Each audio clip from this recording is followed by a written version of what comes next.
Hello friend, welcome to my YouTube channel. आज मैं आपको बताने वाला हूँ मरने से पहले मिथुन ने श्री कृष्ण को अपनी अंतिम इच्छा क्या बताई थी। वीडियो को जानने के लिए वीडियो के अंत तक बने रहें।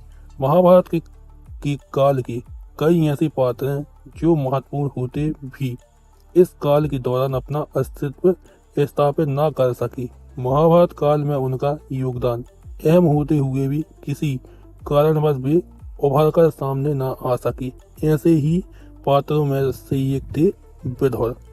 महाभारत काल के कई ऐसे पात्र हैं जो महत्वपूर्ण होते हुए भी इस काल के दौरान अपना अस्तित्व स्थापित न कर सके।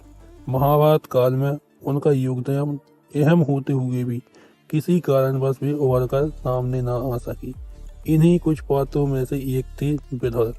अर्ध कुशल बुद्धिमान अथवा मनीषी विदुर को महाभारत के केंद्रीय पात्रों में से एक माना गया है, किंतु फिर भी अधिकतर लोग उन्हें जानते नहीं हैं। अगर लोग उन्हें किसी कारण से जानते हैं तो वो केवल बस इतना है कि हस्तिनापुर के प्रधानमंत्री थे। अगर किसी ने महाभारत ग्रंथ को करीब से जाना एवं पढ़ा है, वही यह जानता है कि विदुर कौरव तथा पांडवों के काका थे।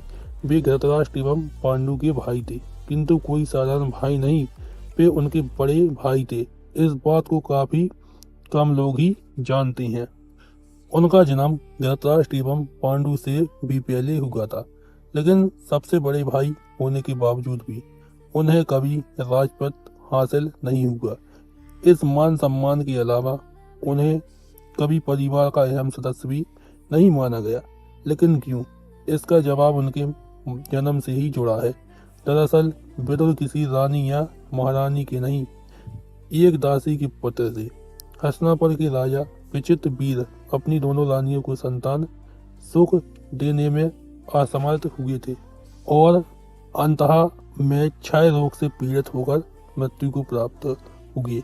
ऐसे में हस्तिनापुर का अगला रखवाला कौन होगा, इसके लिए वेद व्यास जी की मदद ली गई। वेद व्यास ने दोनों रानियों को संतान सुख का आशीर्वाद देने के लिए बुलाया, किंतु उनके डर से रानियों ने दासी को भेज दिया गया। यही कारण है कि पहली संतान दासी के गर्भ से हुई थी, किंतु एक दासी की संतान को राजा का दर्जा देना उचित न समझते हुए विदुर को कभी वह दर्जा प्राप्त नहीं हुआ जिनके वे हकदार थे। कहा जाता है कि वेद व्यास जी ने दासी के गर्भ से होने वाली संतान को विशेष वर दिया था। उनका कहना था कि यह संतान बेहद बुद्धिमान एवं सर्वगुण संपन्न होगी। महाभारत ग्रंथ के अनुसार विदुर को धर्मराज का स्वरूप माना गया है। आप विभिन्न शास्त्रों में विदुर नीति का उल्लेख भी पा सकते हैं, जिसका पालन कर मनुष्य अपने विभिन्न कार्यों में सफल हो सकता है। अपनी सूझबूझ के चलते ही विदुर को हस्तिनापुर का प्रधानमंत्री घोषित किया गया था। कहते हैं कि विदुर ने महाभारत युद्ध लड़ने से इनकार कर दिया था, किंतु मृत्यु से पहले उन्होंने श्री कृष्ण से एक वरदान मांगा था। यह उस समय की बात है जब महाभारत युद्ध चल रहा था। विदुर श्री कृष्ण के पास गए और उनसे एक निवेदन किया। वे अपनी अंतिम इच्छा श्री कृष्ण को बताना चाहते थे।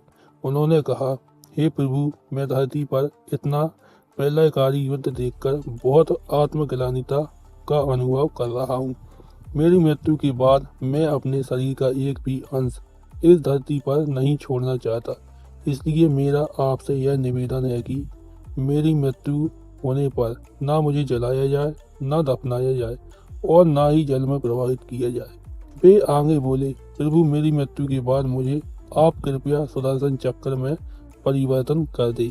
यही मेरी अंतिम इच्छा है। श्री कृष्ण ने उनकी अंतिम इच्छा स्वीकार की और उन्हें यह आश्वासन दिया कि उनकी मृत्यु के पश्चात भी उनकी इच्छा अवश्य पूरी करेंगे।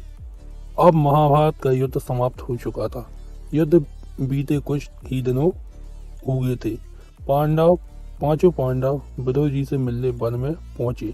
युधिष्ठिर को देखते ही विदुर ने प्राण त्याग दिए और वे युधिष्ठिर में ही समाहित हो गए। युधिष्ठिर के लिए यह घटना कुछ अजीब थी। वे समझ नहीं पा रहे थे कि ये क्या हुआ, क्यों हुआ, इसके पीछे क्या कारण था। अपनी दुविधा का हल खोजने के लिए उन्होंने श्री कृष्ण को याद किया। श्रीकृष्ण प्रकट हुए। युधिष्ठिर को दुविधा में देखते हुए वे मुस्कुराए और बोले, हे युधिष्ठिर, यह समय चिंता का नहीं है। विदुर धर्मराज के अवतार थे और तुम स्वयं धर्मराज हो, इसलिए प्राण त्याग कर वे तुम में ही समाहित हो गए। लेकिन अब मैं विदुर को दिया हुआ वरदान पूरा करने आया हूँ। यह कहकर श्रीकृष्ण ने विदुर के सबको सुदर्शन चक्र में परिवर्तन किया और उनकी अंतिम इच्छा को पूरा किया। अगर आपको मेरा वीडियो अच्छा लगा हो तो वीडियो को लाइक कीजिए, चैनल को सब्सक्राइब कीजिए और वीडियो को ज़्यादा से ज़्यादा शेयर कीजिए।